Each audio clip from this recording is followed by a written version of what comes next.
भारत और नामीबिया का T20 world cup महामुकाबला Delhi के अरुण जेटली स्टेडियम में शुरू हुआ, जहां नामीबिया ने टॉस जीतकर पहले गेंदबाजी चुनी, लेकिन संजू सैमसन ने मैदान पर आते ही ताबड़तोड़ बल्लेबाजी से उनका ये फैसला गलत साबित कर दिया। संजू ने महज 8 बॉल पर 22 रन बनाकर भारत को वो रफ्तार दी जिसकी किसी ने उम्मीद नहीं की थी। जब तक संजू क्रीज पर मौजूद थे तब तक रन रेट 13 के ऊपर चल रहा था। उनके आउट होने के बाद ईशान किशन का वो भयंकर तूफान आया जिसने नामीबिया के होश उड़ा दिए। ईशान ने आते ही छक्कों की ऐसी बारिश कर दी मानो टीम इंडिया 300 रन का पीछा कर रही हो। उनकी इस विध्वंसक बल्लेबाजी ने पूरे स्टेडियम को हैरान कर दिया और नामीबिया के हर एक प्लान को मिट्टी में मिला दिया। जहां पावर प्ले के 5 ओवर तक इंडिया टीम का स्कोर 58 के करीब था, लेकिन उसके बाद ईशान किशन ने पावर प्ले के आखिरी ओवर में ऐसी तूफानी बल्लेबाजी की कि सब देखते रह गए। उन्होंने इस ओवर में लगातार 4 गगनचुंबी छक्के जड़े और आखिरी गेंद पर भी एक करारा चौका जड़ दिया। इस एक ओवर में ईशान ने अकेले 28 रन कूट डाले, जिसकी बदौलत इंडिया टीम ने पावर प्ले में 86 रनों का एक विशाल स्कोर खड़ा कर दिया। यह इस पूरे टूर्नामेंट का पावर प्ले में बनाया गया सबसे बड़ा स्कोर था। इसके बाद इंडिया टीम ने रुकने का नाम नहीं लिया और लगातार तेज रफ्तार से खेलना जारी रखा। इंडिया टीम ने मात्र 7 ओवर में ही अपने 100 रनों के आंकड़े को पार कर लिया था और अब ऐसा लग रहा था कि टीम इंडिया आज 300 का आंकड़ा छू लेगी। इतिहास में पहली बार भारत 300 रन बना देगा, ऐसी उम्मीद सबको होने लगी थी। ईशान किशन एक ऐसी विध्वंसक पारी खेल रहे थे कि उन्हें खुद अंदाजा नहीं था कि वह किस स्तर की बल्लेबाजी कर रहे हैं।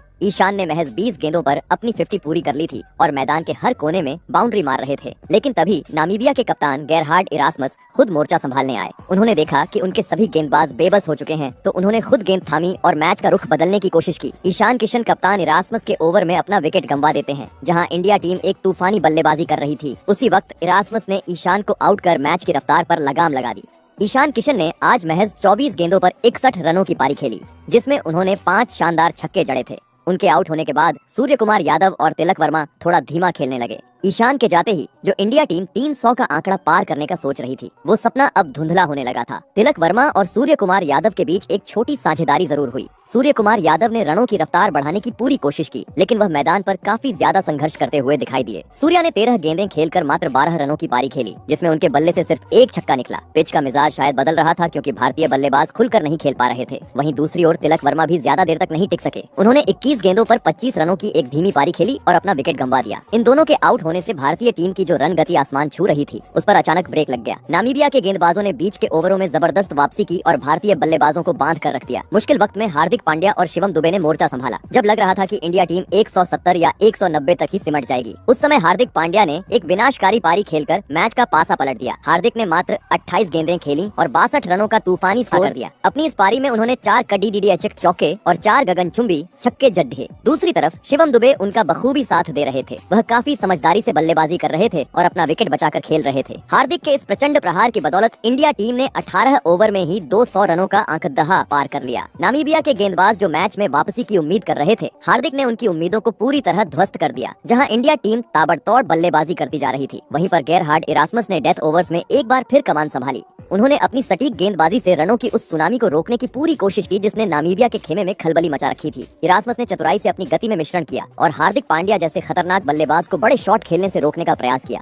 एक तरफ से हार्दिक और शिवम दुबे रनों की बरसात कर रहे थे, गेरहार्ड इरास्मस ने अपनी जादुई गेंदबाजी से एक बार फिर मैच में खलबली मचा दी। उन्होंने न सिर्फ तूफानी बल्लेबाजी कर रहे हार्दिक पांड्या को पवेलियन का रास्ता दिखाया, बल्कि अपनी चुस्ती फुर्ती से शिवम दुबे को भी रन आउट कर भारत को दोहरा झटका दे दिया। एक ही ओवर में 2 जमे हुए बल्लेबाजों के आउट होने से भारतीय टीम की रनों की रफ्तार पर अचानक लगाम लग गई। इरास्मस ने अपनी कप्तानी और खेल कौशल का लोहा मनवाते हुए डेथ ओवर्स में नामीबिया की शानदार वापसी कराई, जहां लग रहा था कि स्कोर 250 के पार जाएगा। वहीं इरास्मस की इस चतुराई ने भारत को एक बड़े स्कोर से पहले ही रोक लिया। जाते जाते इरास्मस ने अक्षर पटेल को भी क्लीन बोल्ड कर दिया। भारत के खिलाफ T20 वर्ल्ड कप में मिली इस करारी शिकस्त के बाद नामीबिया के कप्तान गेरहार्ड इरास्मस का दर्द छलक उठा। उन्होंने मैच के बाद अपनी टीम के प्रदर्शन पर खुलकर बात की और हार की असली वजह बताई। भारत के खिलाफ यह रोमांचक मुकाबला हारने और टूर्नामेंट से बाहर होने के बाद नामीबिया के कप्तान गेरहार्ड इरास्मस ने भारतीय टीम पर एक ऐसी बड़ी बात कह दी जिसे सुनकर क्रिकेट जगत के सभी लोग दंग रह गए। टूर्नामेंट का सफर खत्म होने का दुख उनके चेहरे पर साफ दिख रहा था, लेकिन भारत को लेकर दिया गया उनका बयान सोशल मीडिया पर तेजी से वायरल हो रहा है। इरास्मस ने कहा कि भले ही हम वर्ल्ड कप से बाहर हो गए हैं, लेकिन हमें इस बात का फख्र है कि हमने टीम इंडिया जैसी वर्ल्ड क्लास टीम के खिलाफ डट कर खेले। भारत के पास जिस तरह का टैलेंट पूल है, खासकर ईशान किशन जैसे युवा खिलाड़ी जो मैच को पलक झपकते ही खत्म कर देते हैं, वह इस टीम को दुनिया की सबसे खतरनाक टीम बनाता है। मुझे लगता है कि यह टीम सिर्फ जीतने के लिए नहीं, बल्कि विरोधी टीम के मनोबल को तोड़ने के लिए खेलती है। उन्होंने आगे हैरान करते हुए कहा कि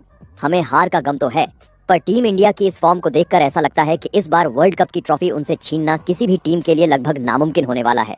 उनका यह अंदाज और आत्मविश्वास किसी भी विपक्षी कप्तान को डराने के लिए काफी है। मैच की शुरुआत में किस्मत ने हमारा साथ दिया और हमने टॉस तो जीत लिया था। उस वक्त हमारे मन में साफ था कि हम पहले गेंदबाजी करेंगे और लक्ष्य का पीछा करेंगे। इसकी सबसे बड़ी वजह यहाँ की कंडीशंस थी, क्योंकि जैसे जैसे शाम होती है मैदान पर ओस पड़ने लगती है। ओस की वजह से गेंद गीली हो जाती है और गेंदबाजों के लिए उसे ग्रिप करना मुश्किल होता है। इसी को ध्यान में रखते हुए हमने सोचा था कि बाद में बैटिंग करना काफी आसान हो जाएगा।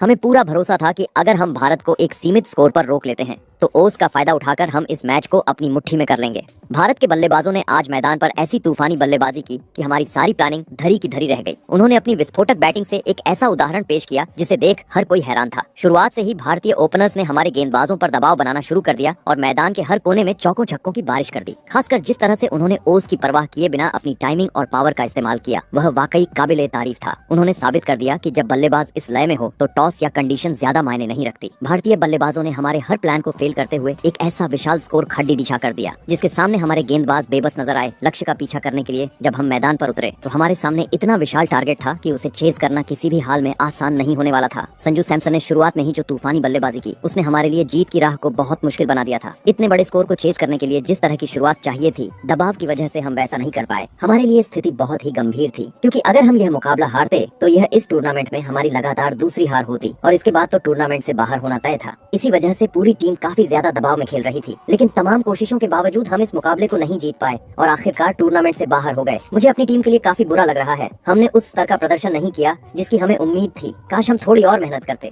और इस बड़े टूर्नामेंट के लिए और भी अच्छी तैयारी यानी प्रिपरेशन के साथ आते तो शायद नतीजा कुछ और होता। मुझे लगता नहीं कि कोई भी टीम इस वर्ल्ड कप में इतनी फेवरेट होगी जितनी इंडिया है। इनकी टीम जितनी तगड़ी है वैसी टीम फिलहाल किसी के पास नहीं है। उनकी बैटिंग और बॉलिंग का बैलेंस देखकर मुझे पूरा यकीन है कि इंडिया टीम इस वर्ल्ड कप के फाइनल तक जरूर जाएगी और मुमकिन है कि वह एक बार फिर से डिफेंडिंग चैंपियन बनकर दिखाएं और अपने टाइटल को शान से डिफेंड करें।